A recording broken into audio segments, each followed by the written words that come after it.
आज एक विशेष इशू पे चर्चा के लिए प्रेस वार्ता बुलाई गई है। अभी आपने देखा 22 जनवरी को भारत के प्रधानमंत्री श्री नरेंद्र मोदी ने राम राष्ट्र की घोषणा की है।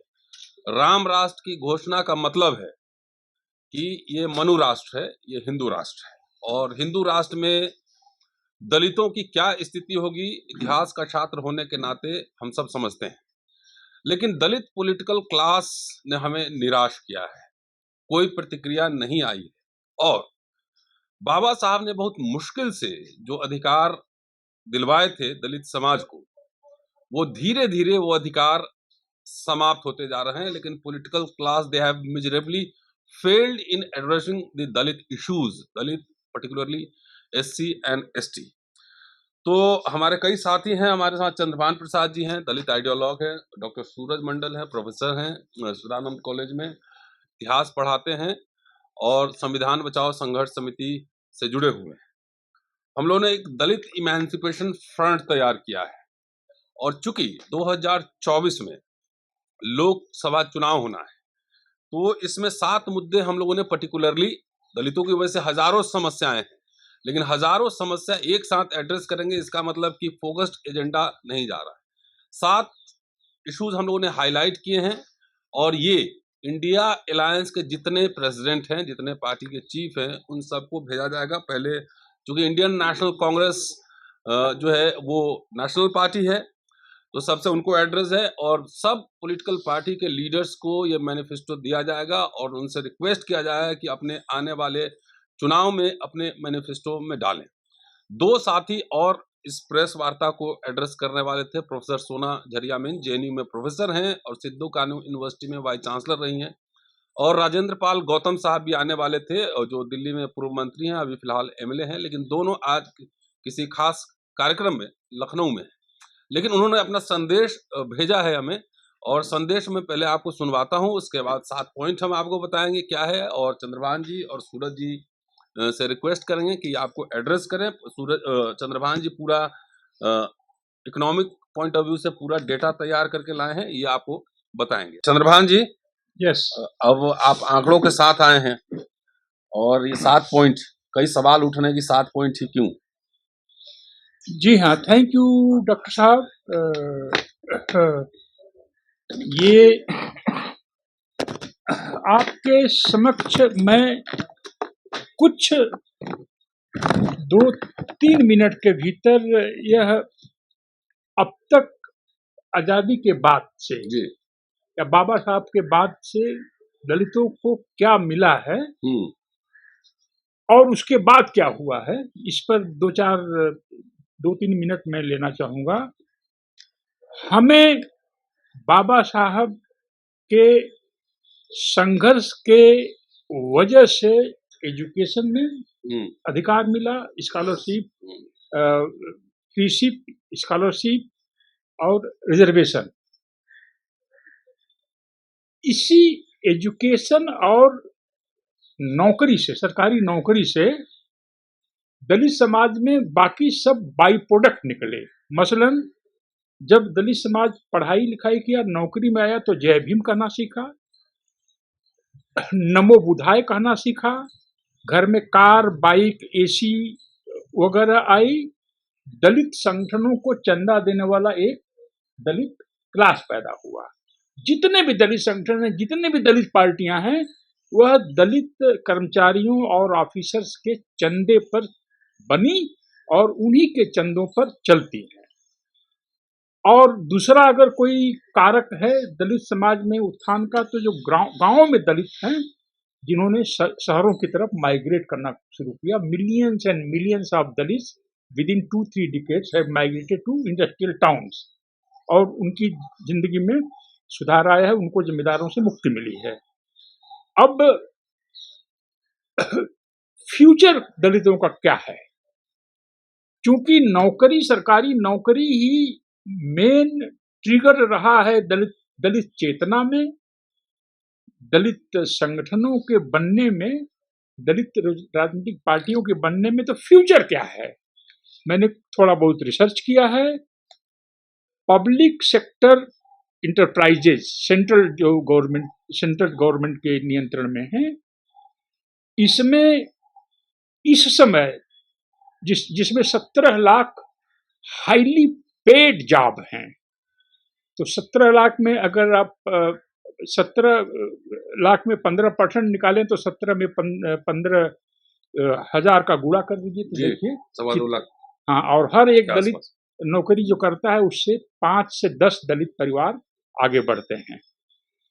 अभी इस समय 36% जो एम्प्लॉइज और ऑफिसर्स हैं government of central public sector undertaking में, इनकी संख्या 248 से 260 है, 36% इसमें एडहॉक हैं और 6.6% डेली वेजेस हो गए हैं, यानी 42.5% पब्लिक सेक्टर का एम्प्लॉयमेंट इस समय परमानेंट नहीं है।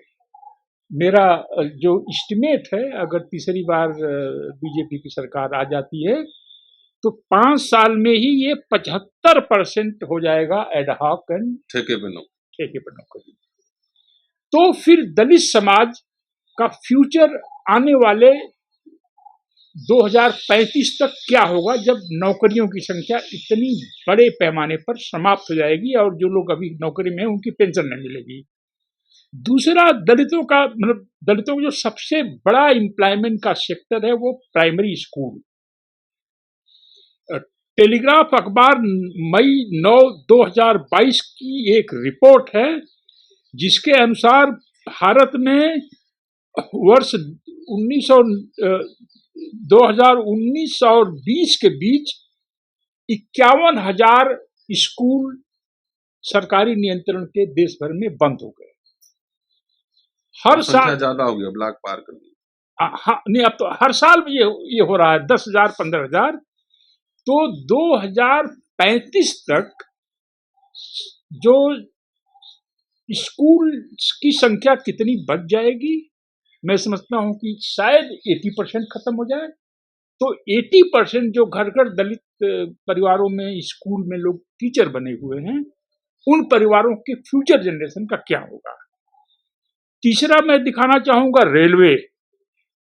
2004 में 13,33,000 रेलवे में शेड्यूल्ड कास्ट के, सिर्फ शेड्यूल्ड कास्ट की बात कर रहा हूं मैं, एम्प्लॉई और ऑफिसर्स थे। 2023 में करीब 1 लाख घट गए और मेरे पास डेटा नहीं है कि अब 12,33,000 है, इसमें कितने एडहॉक पर हैं। इसमें ऐसा संभव है कि 2 लाख लोग से 2.5 लाख लोग एडहॉक पर हैं। तो रेलवे, स्कूल्स, दलित समाज के एम्प्लॉइज पैदा करने में बड़ी भूमिका रही है। पोस्टल सर्विस तो खैर अब जा ही रही है, वो भी बहुत बड़ा स्रोत था दलित एम्प्लॉयमेंट का।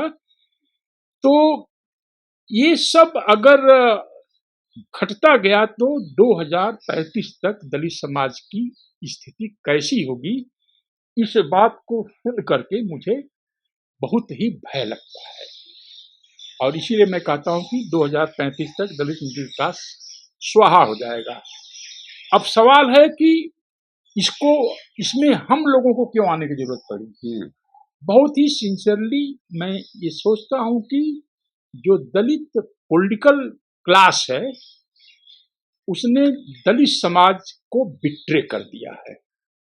और जैसा डॉक्टर रतनलाल साहब कह रहे थे कि अब यूनिवर्सिटी क्लासरूम से यूनिवर्सिटीज के स्टूडेंट्स, रिसर्चर्स, प्रोफेसर्स को दलित मूवमेंट में आगे आना चाहिए, क्योंकि दलित पॉलिटिकल क्लास ने दलित आंदोलनों को बेच दिया है, खा गए हैं, समझौता कर लिया है। उनसे कोई उम्मीद करना आत्मघाती होगा। तो अभी हमें बाबा साहब अम्बेडकर के दिए हुए अधिकारों को रीस्टोर करना होगा, यानी जो खो गया है उसको रीस्टोर करना है और उसमें कुछ ऐड करने हैं, क्योंकि हम सब लोग डॉक्टर अम्बेडकर के मेहनत के वजह से आज अच्छे कपड़े पहनकर यहाँ बैठे हैं। तो आपने डॉक्टर साहब ने कहा है कि 7 ही पॉइंट क्यों, बहुत सारे पॉइंट हो सकते हैं। एक बहुत विश्व प्रसिद्ध नी हड्डियों के डॉक्टर हैं लखनऊ में, बहुत दानी भी हैं वो। उनका कहना है कि नेचुरल रिसोर्सेज को भी सरकार की मोनोपोली होनी चाहिए। एक ऑस्ट्रेलिया से हैं, उनका कहना है कि सारे दलितों का मैंडेटरी वो पासपोर्ट बनाना चाहिए ताकि ये विदेश भागें। और भी बहुत सारे लोग बहुत सारा सुझाव दे रहे हैं, लेकिन 7 ही क्यों?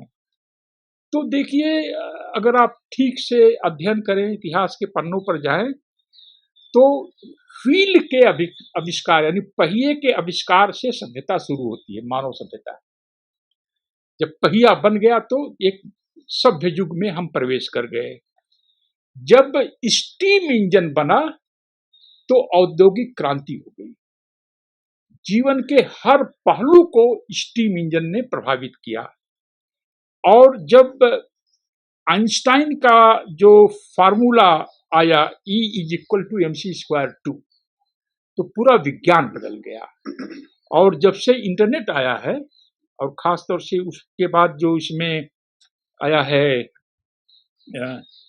जो है बैंकिंग का सिस्टम, दुनिया मोबाइल में है।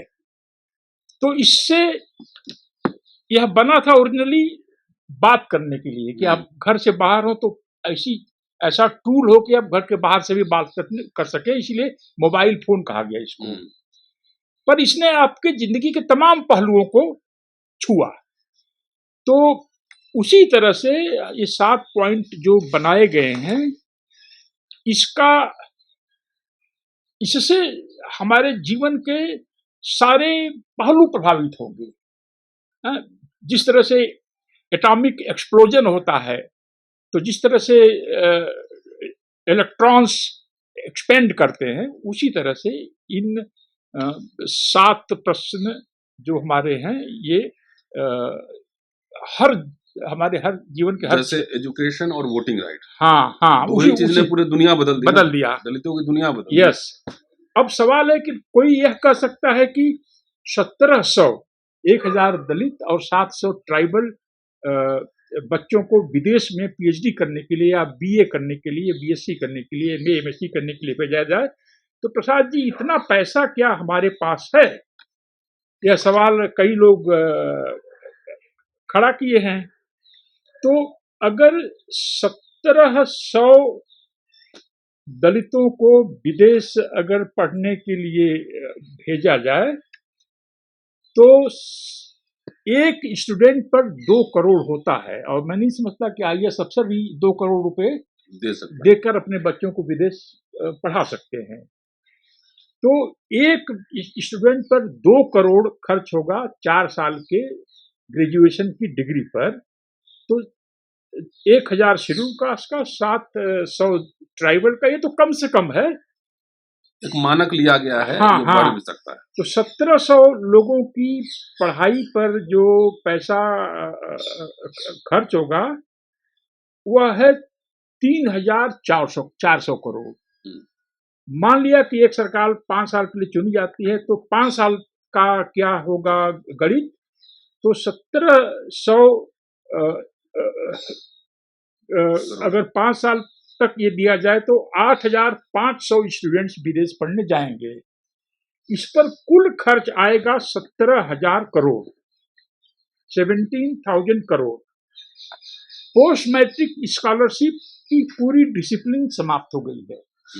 किसी को स्कॉलरशिप 11 में मिलती है, किसी को 12 में मिलती है, किसी को कम मिलती है, किसी को ज्यादा मिलती है। पहले हम लोग समझ, जब देश गरीब था, पैसे नहीं थे, जब हाईवे नहीं बन पाते थे, तो स्कॉलरशिप साल में 2 बार मिलती थी, समय से मिल जाती थी स्कूल में, और 100% फ्री सीट। तो अभी इस साल के बजट में स्कॉलरशिप का जो अमाउंट है 7,494 करोड़ SC ST को मिला करके, 6,349 करोड़ शेड्यूल कास्ट के लिए, 1,145 करोड़ शेड्यूल ट्राइब्स के लिए। तो ये हो गया 7,494 करोड़।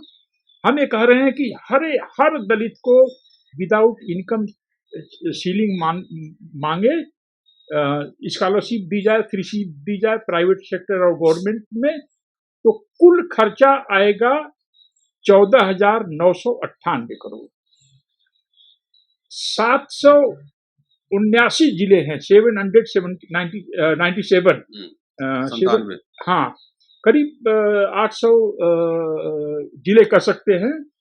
अगर हर जिले में 100 कमर्शियल दुकानें खोल करके या छोटे छोटे माल खोल करके दलितों को दिए जाएं बिजनेस करने के लिए, तो जैसे पहले वाला था 50-50, स्टेट 50% राज्य करेंगे, तो ये पूरा खर्चा आएगा 49,850 करोड़ और 10,000 करोड़ रखा जाए दलितों को बिजनेस लोन देने के लिए 1% पर।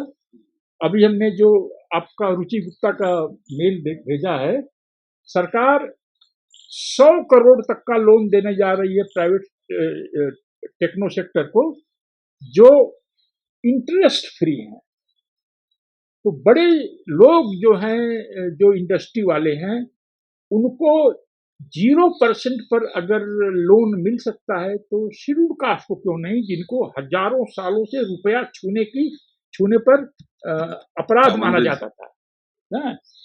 तो रुचि गुप्ता के आर्टिकल में लिखा गया है कि 100 करोड़ का गवर्नमेंट ने एक नया बजट में, ये 4 महीने का बजट है, इंटरिम बजट है, तो अगर 100 महीने का 100 करोड़ का रुपया ऐसे दे दिया गया, आप जाके इस सेक्टर में इनोवेशन करिए और आगे बढ़ाइए, तो जो हमने जो कैलकुलेट किया है जो इस 3-4 योजनाओं पर, तो ये कुल कैलकुलेशन करने पर जो है 75,000 करोड़ आ रहा है 1% इंटरेस्ट पे। नहीं, ये सब विदेश जाने में 17,000 crore total post matric scholarship हर एक को मिले बिना इनकम टैक्स के सीलिंग के, तो 14,988 करोड़। 7,000 जो हर जिले में 100 दुकानें बने, यानी कि जो 800 जो टोटल 1 लाख करोड़ के आसपास मानिए, ये 39 करोड़ उन पर लग रहा है, 39,000 करोड़। और बैंक लोन जो देना है 0% इंटरेस्ट पर, इसमें मैं आपसे अनुरोध करूंगा, इसको आप थोड़ा सा रिवाइज कर लीजिए। और मैं आप एजुकेशन में ही एक और जोड़ना चाहूंगा कि शेड्यूल्ड कास्ट, शेड्यूल्ड ट्राइब्स के हॉस्टल्स की इतनी दयनीय स्थिति होती है कि उनका टॉयलेट आप तभी इस्तेमाल कर सकते हैं जब आपका पेट खराब हो। तो ये इस पर 10,000 करोड़ या 15,000 करोड़ रुपए लगाए जाएं पूरे देश में, और टाटा जैसी किसी बड़ी कंपनी को दिए जाए कि इन हॉस्टल्स को, जैसे IIT वगैरह या यूनिवर्सिटीज में हॉस्टल होते हैं, उतना सुंदर बना करके हमको सौंपो। और 10 विद मेस फैसिलिटी, जैसे मध्य प्रदेश में है, दिग्विजय सिंह के राज्य में, जहां पर ब्रेकफास्ट, लंच, डिनर जितना भी खराब क्यों ना हो, लेकिन ये सर्व होता है। टूथपेस्ट, टूथब्रश, नहाने का साबुन, कपड़ा धोने का साबुन, बेडशीट, तकिया, ये सब मिलता है हमको। तो अगर मध्य प्रदेश जैसे लोग सोचते हैं गरीब राज्य हो सकता है, तो बाकी जगह क्यों नहीं हो सकता है। तो इसका पूरा खर्च जो है 1,320 करोड़ आता है। अब सवाल ये है कि अरे बाप रे, इतना बड़ा पैसा कहाँ से आएगा। तो आपको हम ये बता दें कि इसी जो है बजट में सरकार ने SC/ST को मिला करके हम समझते हैं कि करीब 250 करोड़ रुपया इलाट किया है, 250 से ऊपर। अब वो कैसे पैसा खर्च होता है, ये जो स्पेशल कंपोनेंट प्लान है उसमें भी 30,000-20,000 करोड़ रुपया दिया जा रहा है। मैं 20 साल से पूछ रहा हूं कि कोई मुझे ये समझा कि देखिए स्पेशल कंपोनेंट का पैसा कैसे खर्च होता है। यह वन ऑफ द, उस जमाने में मजदूरी मिलना भी एक बड़ी बात थी, तो यह एक नोशनल फंड है कि हर मिनिस्ट्री को इतना % हम इतने करोड़ रुपए दे रहे हैं, ये जो भी काम कराएंगे अपने एरिया में उसमें दलित मजदूरों को भी काम मिलेगा। इसका कोई वेल डिफाइंड स्ट्रक्चर नहीं है। तो जो ये देने वाले हैं स्पेशल कंपोनेंट प्लान में, जब उसका सब प्लान नाम रख दिया गया है, उन्हें मालूम है कि इससे दलितों का कोई लेना देना नहीं है, कोई भला होने वाला नहीं, लेकिन इसी नाम से कुछ इनको दे दो ताकि इनमें संतुष्टि बनी रहे।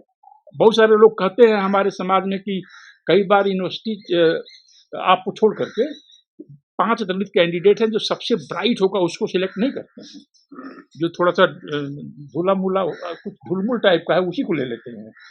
तो शेड्यूल कास्ट के कुछ थिंकर्स, इकोनॉमिस्ट, स्कॉलर्स की सहमति भी तो होनी चाहिए कि ये पैसा आप हमको जो हम नहीं मांग रहे हैं हमको क्यों दे रहे हो, जिसकी हमने डिमांड नहीं किया, तो उसी पैसा को इकट्ठा कर दिया जाए तो एक्सपेंडिचर पूरा हो सकता है, पूरा हो जाएगा। तो ये जो है कोई एडिशनल कॉस्ट भी नहीं पड़ेगा, अगर पड़ेगा भी तो बहुत ज्यादा नहीं पड़ेगा। अरे आप जो है कितना 11 लाख या 25 लाख करोड़ रुपया माफ हुआ है उद्योगपतियों का। 24 लाख करोड़ नरेंद्र मोदी सरकार के, अभी मैंने पढ़ा एक वीडियो देखा कि पिछले 9 साल में माफ हुआ है। मनमोहन सिंह सरकार में उस समय कितना 3.5 लाख करोड़ था। तो ये सब पैसा अगर इन सब चीजों पर खर्च हो सकता है तो दलितों का पैसा दलित योजनाकारों के सहमति से खर्च होना चाहिए ना। हमने जो चीज मांगा नहीं आपने हमको दे दिया। हम 1966 में शायद प्राइमरी स्कूल में गए होंगे, तो उस समय कौन सा मिड डे मील स्कीम चल रहा था। उसी प्राइमरी स्कूल से लोग डॉक्टर बने, इंजीनियर बने, मैं यहाँ तक पहुंचा। तो अब सरकारों का फोकस दलित के पेट को भरने में है, दलित के दिमाग को बढ़ाने में नहीं है। तो एक बात यह हो गई, अगर सरकार, हमें मालूम है कि जो अभी सरकार है बीजेपी की सरकार है, जो हिंदू राष्ट्र की घोषणा करके जब चल रही है, अमृत काल आ गया है। हमें मालूम है अमृत काल में जो मंथन हुआ था तो किसको क्या मिला। तो ये तो देने वाली नहीं है, लेकिन कभी न कभी इनका अंत होगा। तो जो इनको रिप्लेस करेगा उसे तो मालूम हो कि ये दलित समाज क्या हमसे उम्मीद कर रहा है, क्या डिमांड कर रहा है, क्योंकि दलित का वोट लिया है और हजारों सालों से दलितों को धन दौलत इकट्ठा करने का अधिकार नहीं रहा है, पढ़ने लिखने का अधिकार नहीं रहा है। तो ये किसकी जिम्मेदारी बनती है? मॉडर्न स्टेट की, रिपब्लिक की रिस्पॉन्सिबिलिटी बनती है। पर सबसे बड़ी हैरत की बात यह है डॉक्टर साहब, क्या दलित समाज में इसकी डिमांड है? इसीलिए तो हम क्यों यहाँ पर बैठे हैं जब दलित समाज में इसकी कोई डिमांड ही नहीं है। कैसा आपका दलित समाज है, कैसा आपने मिडिल क्लास खड़ा किया है जहां पर इसकी डिमांड नहीं है कि अगर महाराष्ट्र के सरकार 75 दलितों को हर साल विदेश भेज सकती है, तो भारत सरकार क्यों नहीं भेज सकती है? क्या ये तमाशा बना रखा है आपके समाज ने? तो अगर आपका समाज ही नहीं चाहता है तो फिर दूसरा क्यों करेगा?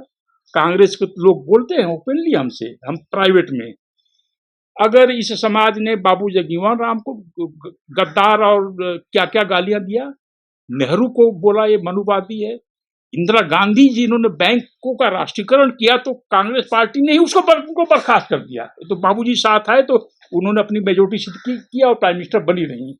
जिन्होंने जो है लैंड पट्टा 1975 में हर भूमिहीन दलितों को दिया, तो वो भी मनुवादी है। तो राजीव गांधी भी मनुवादी हैं, जिन्होंने स्पेशल कंपोनेंट बना करके, जिन्होंने स्पेशल भर्ती योजना करके हजारों हजार दलितों को नौकरी दिया है।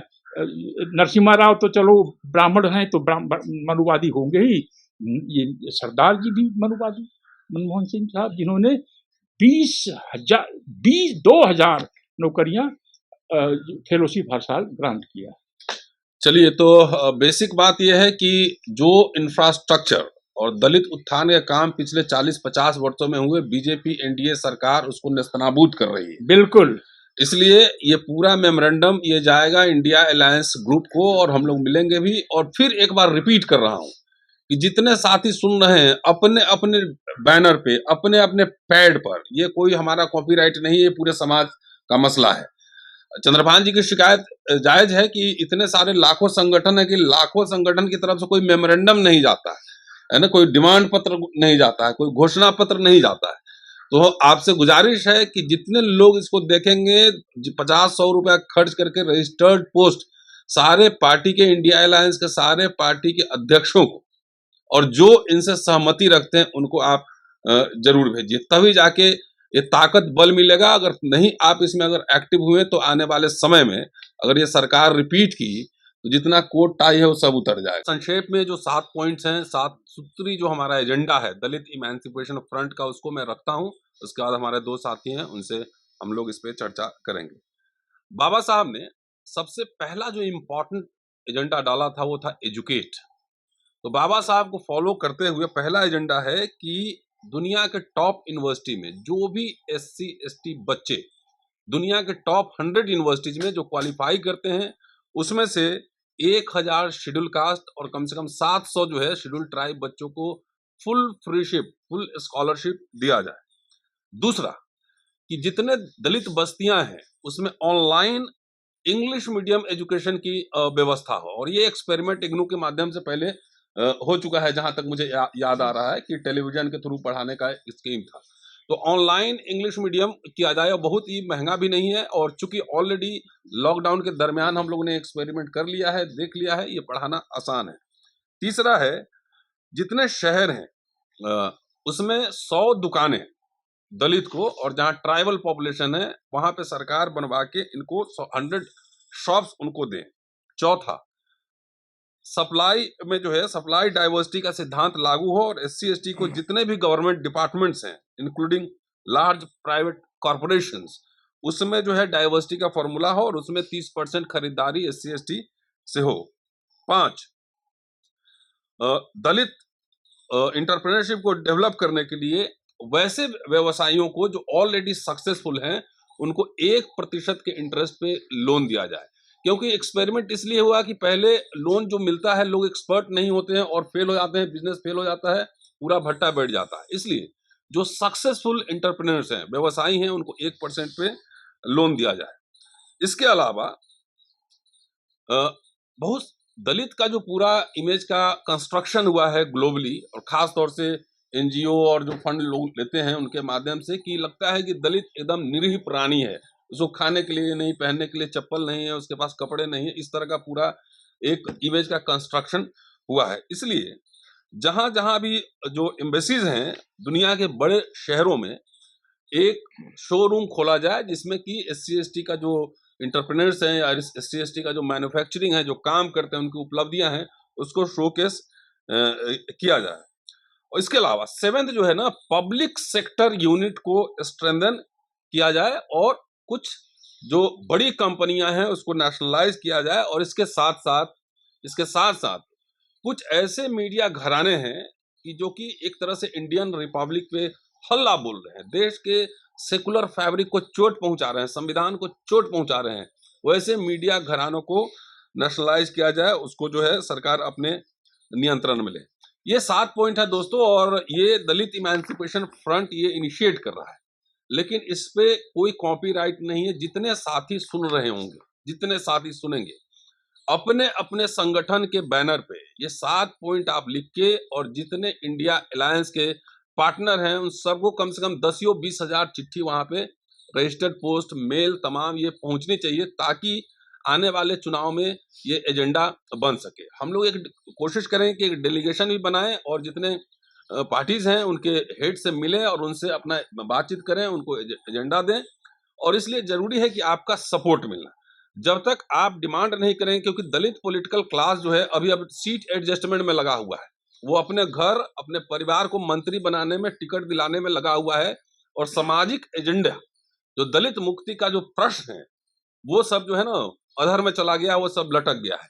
जो एक बड़ा मिडिल क्लास बना था पब्लिक सेक्टर यूनिट की वजह से या प्राइवेटाइजेशन की वजह से, NDA अलायंस और बीजेपी उसको नेस्तनाबूद कर रही है, दलित को कैशलेस बनाने की कोशिश कर रही है, और दुख की बात है कि उसमें हमारे दलित नेता लोग भी शामिल हैं।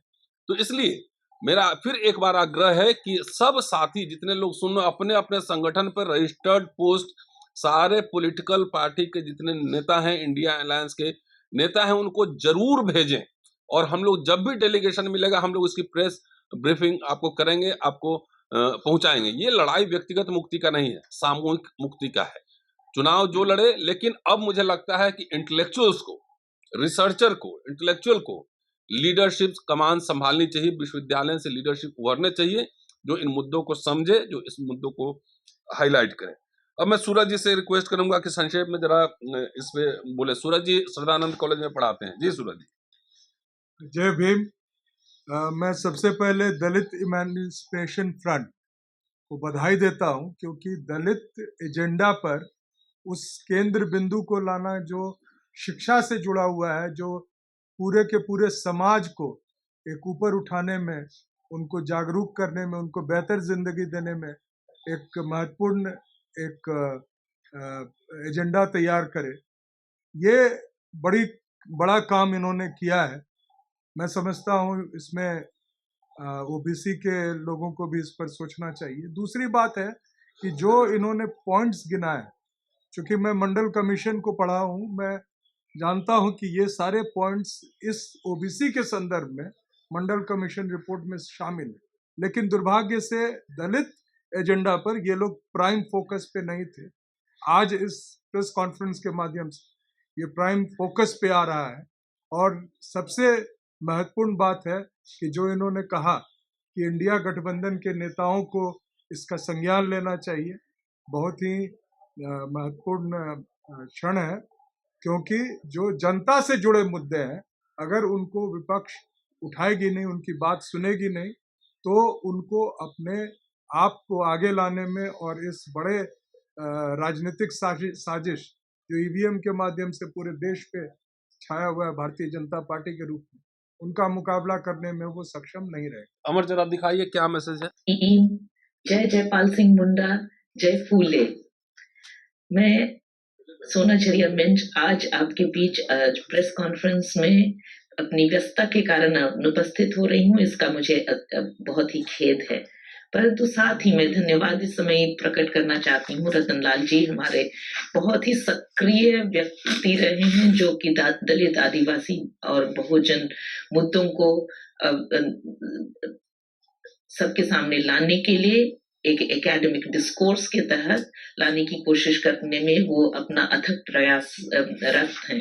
मैं साथ ही इस समय धन्यवाद देना चाहती हूँ कि दलित इमेंसिपेशन फ्रंट के प्लेटफॉर्म से रतनलाल जी और चंद्रभान जी ने एक मेहनत अपने काम के सिलसिले में एक मेहनत को, एक और टोपी को अपने सिर पर रखा है, और वो है दलित आदिवासी के एजेंडा को सामने लाकर उसको ना केवल डिस्कोर्स में रखना, परंतु हमारे जो लोग हमारे राजनीति में सक्रिय लोगों के सामने रखने का, पेश करने का, ताकि वे अपने दायरे के तहत इन मुद्दों को ना केवल डिस्कस करें, परंतु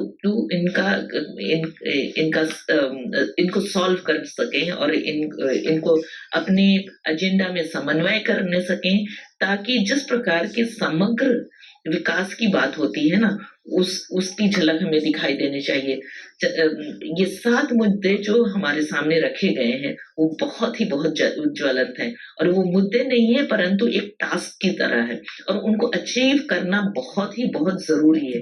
विशेष करके दलित और आदिवासी पॉपुलेशन जो हमारे देश की है, उनके लिए यदि फ्रीशिप और स्कॉलरशिप की व्यवस्था ना हो तो आप कल्पना नहीं कर सकते कि एजुकेशन का जो एम्पावरमेंट का, एजुकेशन के द्वारा एम्पावरमेंट का जो सपना है वो कैसे पूरा नहीं हो सकता।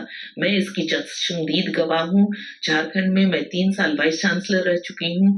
कॉलेजेस में, टेक्निकल इंस्टीट्यूट्स में, प्रोफेशनल इंस्टीट्यूट्स में, मेडिकल कॉलेजेस में, और ये सभी जगह अभी सरकारें अनुदान देती हैं, वन टाइम रेकरिंग नहीं, पर वन टाइम अनुदान देती है ताकि इन इंफ्रास्ट्रक्चर को कंस्ट्रक्ट किया जा सके। पर वहां होता क्या है, वो शिक्षा से फ्री जगह हो गई है अभी। और जबकि हमारा पहला ही मुद्दा है कि फ्रीशिप, जितने स्टूडेंट्स केपेबल हैं और उनको हायर एजुकेशन का एस्पिरेशन केवल नहीं रखते, परंतु उनमें पोटेंशियल है कि इस देश के बेस्ट इंस्टीट्यूशंस में जाकर वो अपनी शिक्षा लेने सकें, या देश के बाहर भी। और इसलिए स्कॉलरशिप्स और फ्रीशिप, जो पब्लिक इंस्टीट्यूशंस, जो कि अच्छे पब्लिक इंस्टीट्यूशंस हैं, वहां यदि दलित और आदिवासी के लिए ना हो फ्रीशिप, तो उनका एम्पावरमेंट बिल्कुल हो ही नहीं सकता।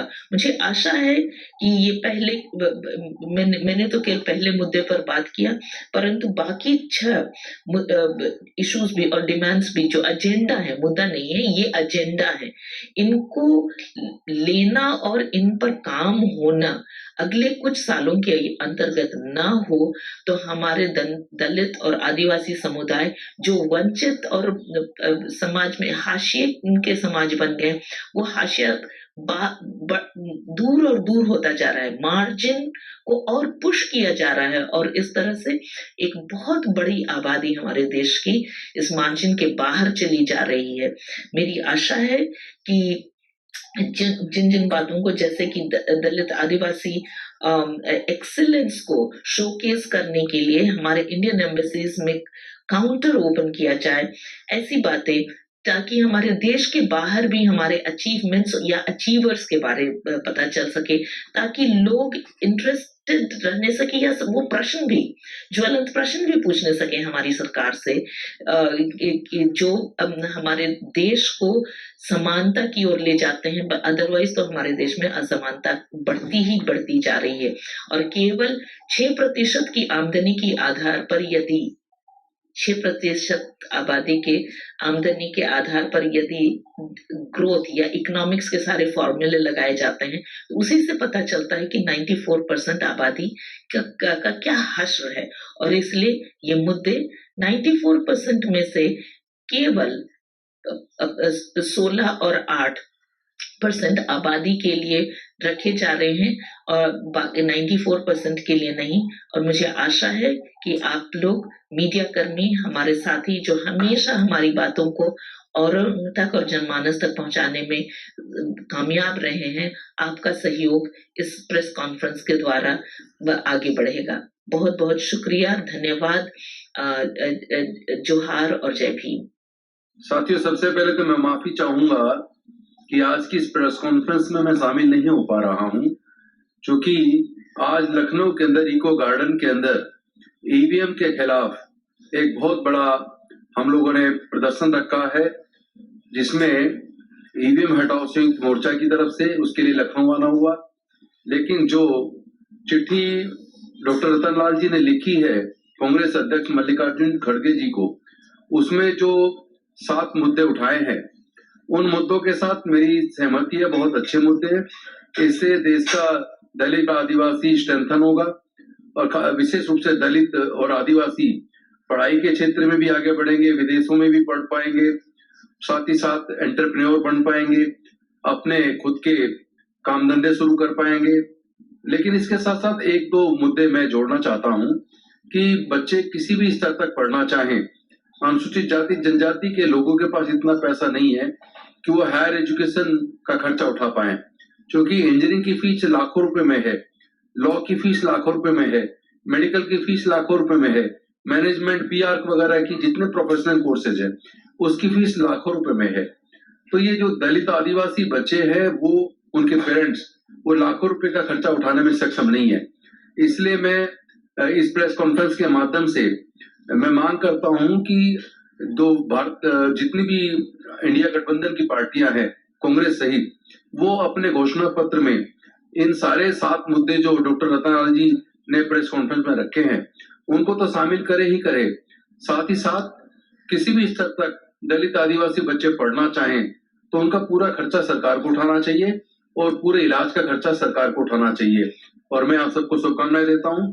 हमारे साथी जो प्रेस कॉन्फ्रेंस के माध्यम से देश के दलितों आदिवासियों की बात सरकार के विपक्षी गठबंधन के साथियों तक पहुंचा रहे हैं, और मैं समझता हूं उनके घोषणा पत्र में शामिल होंगे। हमारे चैनल बहुजन दस्तक को लाइक, शेयर, सब्सक्राइब देखना मत भूलिएगा। जय भीम, जय भारत, जय संविधान, नमो बुद्धाय। धन्यवाद। चैनल आर्थिक समस्या से गुजर रहा है। अगर आप बहुजन समाज में बाबा साहेब अम्बेडकर और तथागत बुद्ध की विचारधारा को अधिक से अधिक लोगों तक पहुंचाना चाहते हैं, तो हमें आर्थिक सहयोग प्रदान करें, ताकि हम अपने चैनल के माध्यम से देश विदेश में समता, बंधुता, एकता और संवैधानिक अधिकारों को ज्यादा से ज्यादा लोगों तक पहुंचा सके। आप अपनी सहायता राशि नीचे लिखे खाते में जमा करा सकते हैं। खाता धारक गौतम रत्ना, खाता संख्या 3169576865 IFSC कोड SBIN 0060336, बैंक भारतीय स्टेट बैंक। आप हमारे बैंक खाते का विवरण स्क्रीन पर भी देख सकते हैं। जय भीम, जय भीम। मैं गौतम रत्ना आपका बहुजन फिल्म प्रोडक्शन में स्वागत करता हूं और आप हमारे प्रोडक्शन हाउस के अंदर अपना कैरियर बना सकते हैं as a film director, as a producer and actor and actress and editor and cinematographer also. अगर आपको फिल्म से रिलेटेड कुछ भी प्रोजेक्ट आपको बनवाना है तो हमारे पास में पूरा सेटअप है, जिसमें फिल्म कैमरा है, शूटिंग लाइट्स है और एडिटिंग है। सारा A to Z एक ही जगह पर आपको हमारे यहाँ पर मिल जाएगा। तो दोस्तों, आप हमें कांटेक्ट कर सकते हैं हमारे नंबर्स पर 9810085714 और 8510005714। हमारे वेबसाइट पे विजिट कर सकते हैं www.filmserviceindia.com और हमें मेल भी कर सकते हैं gautamfilmsproduction@gmail.com पर। धन्यवाद।